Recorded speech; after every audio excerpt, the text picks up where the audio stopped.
Hi, so today I'm going to be talking about some little weird 20th century history facts, events that happened, which I found and I thought they were really interesting, so hey, I thought I'd share them with you. First of all, this is probably one of the most famous ones on my list, but in 1952, the president of Israel died. He was Chaim Weizmann, or how you pronounce that. And this guy, well, he was, like I said, president of Israel, but he was a huge fan of physicist Albert Einstein. Well, he thought Einstein was this genius and even sometimes named him as the greatest Jew alive. Literally, I'm not even kidding, I'm quoting the greatest Jew alive. So when he died, um, they offered Albert Einstein the presidency of Israel. Now, I mean, Einstein was an Israeli citizen, but he had a notoriety, but so that made him eligible for an offer for the presidency. But he declined it. He said, "I'm not qualified for this, so no." But yeah, short summary: Einstein was offered the presidency of Israel. Kind of curious. Then the next one, it's about this one time, um, a woman literally, a fairy 1911. Well, this crazy woman. I mean, today's culture, she would be named like she would be a Karen if that means anything to you. But she said, you know how tuberculosis is a huge deal and it's spreading around and everyone's getting infected and stuff. Well, it's because of kissing, and yeah, kissing should be outlawed forever. So let's just make it illegal. Um, this woman was Imogen Wretched, and she was the head of the World Health Organization. The WHO, I guess, not the WHO. Yeah, the WHO. Like back then.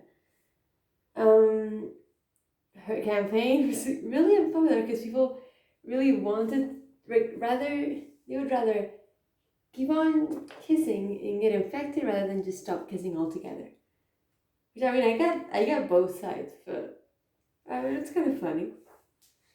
Next is well, a curious one. In 1914, well, this couple lived with their child, and their child hadn't visited the grandmother in quite some time. So the parents decided to send the child to the grandmother via parcel. And they couldn't afford the train, so they had to kind of sneak the child in. But they had to send the child via parcel. She weighed around 50 pounds, so it cost, because it was a parcel, around 53 cents to actually ship the child. And she held on to the stamps and she arrived safely and all was good. But they literally sent a child through postage in 1914. Then there was this one weird incident in 1910 in Louisiana, US, in which they introduced a bill for funding of hippo farms. Some of the major points of this bill were that, well, you know how we eat cows? Well, why should we eat hippos? Their meat is delicious, and it should be considered a high-end meat market.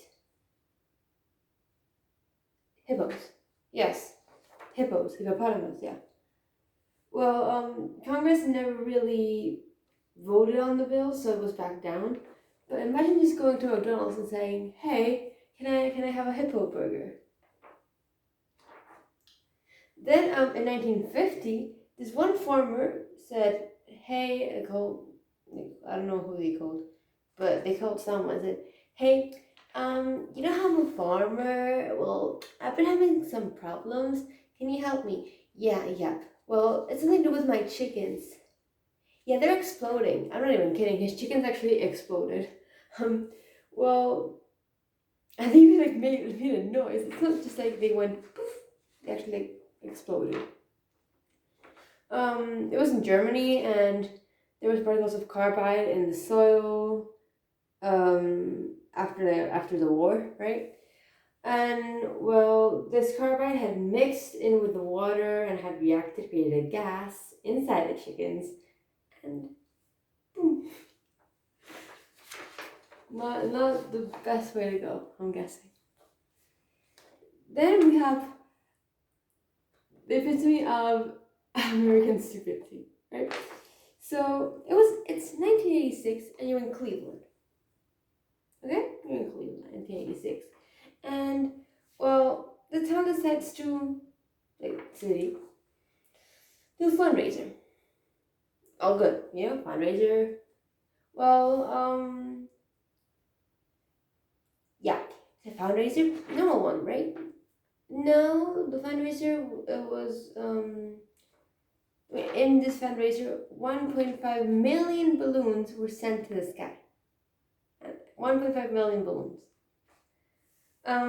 No one consulted any environmentalists. No one thought about the consequences of it. Animal habitats were destroyed. The cleanup literally took years. The airport had to ground the planes because they couldn't fly because of the balloons. And they never even consulted the weather.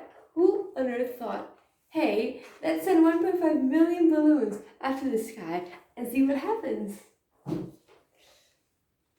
And then, last one, but definitely not the least curious 20th century piece of history, is a duel. So there has been many duels in history, most notably in America, Hamilton versus Burr, but there's been many others. Well, there was this one duel between Mirza Ghulam Ahmad and John Alexander Dowie. Ahmad, he believed that he was the second coming of Christ. Dowie kind of disagreed because he claimed that Christ wanted to, destroy all the Muslims. Well, here, this duel was declared. Now, this wasn't a gun duel like the Hamilton-Burr duel. No. This was a religious duel. Ahmad, who actually declared the duel, he said that God would kill the liar first, right? So instead of the gun, instead of the bullet, it would be God. And the way to decide which one God should kill first, they should pray, and the power of prayer would determine the outcome. Well, in 1907, Dowie died, and then a year later, Ahmed did, making Dowie the loser of the duel. So yeah, very weird duel. I mean, I don't get the gun duel. I don't get the religious one, but the gun duel has some logic to it. The religious one, absolutely none. So yeah. And that's pretty much it. That's everything I have to say. It's just some piece of weird 20th century history. There's U.S., Germany, Israel. Yeah. So it's a weird history, which is entertaining to say the least. So yeah, I hope you liked it, and thank you for watching. Bye.